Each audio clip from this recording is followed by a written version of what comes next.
As a great success, Rwanda is praised for its exemplary display of development since the end of the genocide that claimed almost 1 million people. According to the World Bank, it is now easier, faster and less expensive to operate a business in Rwanda than in most African countries.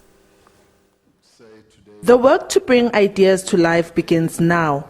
African leaders agree that swift implementation of ideas and policies has to begin. The current pressure on the continent's economy is proof that the time for over-reliance on mineral revenue is fast drawing to a close. What comes out strongly is that Africa needs to create alternative revenue streams. The clear message that is coming through is that, we need to look at 10, 20 years hence, but let's start taking action now. Let's start doing things now that we can do now, and let's start showing some leadership in that. Team SA attended this meeting with a goal to draw in more investors, particularly for its infrastructure development plan. The jury is out, though, on whether those with lined pockets are convinced. We've decided we're going to set up a one-stop shop where the would-be investor just goes to one office, to one desk, informs the official that this is what I intend, this is what I want, and from then on that unlocks a whole plethora of permits, licenses and everything. Now in Rwanda they have perfected this.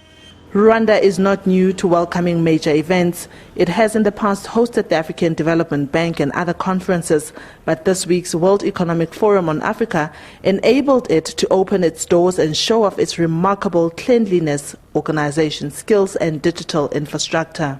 Looking at the discussion we have had over the last days, fourth industrial revolution. Rwanda is one of the most advanced countries, not only in Africa, but really globally. For example, if I would like to ask you, which is the first country which uses now commercially drones for delivery, for example, pharmaceuticals in rural areas? And maybe you would guess, oh, it's Singapore, Japan, or somewhat in the US. No, it's really Rwanda. It's the first country in the world who used drones, one part of the fourth industrial revolution, really for the benefit of their people. In all that was said, nothing enjoyed more attention than the role of technology. Rwanda is a perfect example of how it can turn economies around.